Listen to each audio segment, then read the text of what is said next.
Drama serial कभी मैं कभी तुम की आने वाली एपिसोड में आप देखेंगे अदील अपनी हरकतों से पास नहीं आता। वो बार बार शर्जीना के पास बहाने से आता है, उसको एहसास दिलाने की कोशिश करता है कि उसने मुस्तफ़ा को अपना पार्टनर चुनकर सबसे गलत फैसला किया।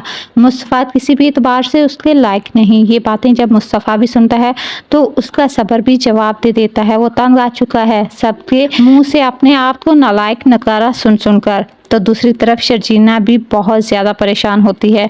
वो अदील उसकी माँ के ताने सुन सुनकर पहले ही परेशान थी कि अब रुबाब आकर उसको बातें सुनाकर चली जाती है। शर्जीना जो अदील का सामना नहीं करना चाहती क्योंकि उसको अदील जैसे मतलबी लालची इंसान से नफरत हो चुकी है। शर्जीना जो कि कमरे में परेशान बैठी होती है, जब वो मुस्तफ़ा को बताती है कि आखिर तुम्हारे भाई के साथ मसला क्या है, उसने बाबा का इलाज करवाया, इसका मतलब ये नहीं कि वो किसी की भी लाइफ में इंटरफेयर कर सकता है। मुझे तुम्हारे भाई के मशवरे नहीं चाहिए और तुम्हारे भाई को मेरी फिक्र करने की भी बिल्कुल जरूरत नहीं है। तब मुस्तफ़ा शर्जीना को कहता है कि भाई ठीक कहता है, मैं किसी भी एतबार से तुम्हारे लायक नहीं। तुम बहुत ज्यादा ज़हीन हो और मैं नालायक। तुम हर वक्त किताबें पढ़ती रहती हो और मैं गेम खेलता रहता हूँ।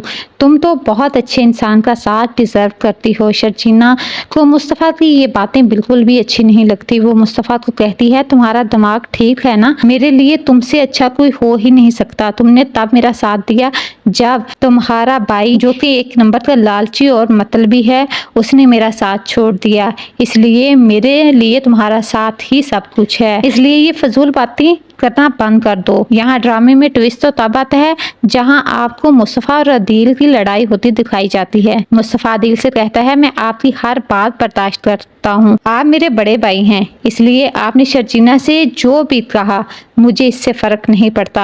आपने शर्जीना से हमेशा ये कहा कि मैं उसके काबिल नहीं। सच बात तो ये है कि शर्जीना ने ही मुझे शादी का कहा था। इसने मुझे अहमियत दी और मुझे एहसास दिलाया कि मैं कोई नकारा चीज नहीं बल्कि इंसान हूँ। शर्जीना जो मुस्तफ़ा को चुप करने का कहती है, लेकिन मुस्तफ़ा आज चुप होने वाला नहीं। वो शर्जीना को कहता है नहीं, आज मुझे बोल लेने दो। इन्होंने हमेशा मुझे चुप करवाने की कोशिश की और हमेशा मुझे नालायक और नकारा कहा। सच बात तो ये है कि आप शर्जीना जैसी लड़की को डिजर्व ही नहीं करते। आपने लालच में आकर रुबाब जैसी अमीर ज़ादी से शादी की ताकि आप अपनी लाइफ को सेटल कर सकें। अपनी जिंदगी को सेट करना था और इसके लिए आपको सबसे आसान यही लगा कि आप रुबाब से शादी कर लो। असल में आप शर्जीना के काबिल नहीं हैं।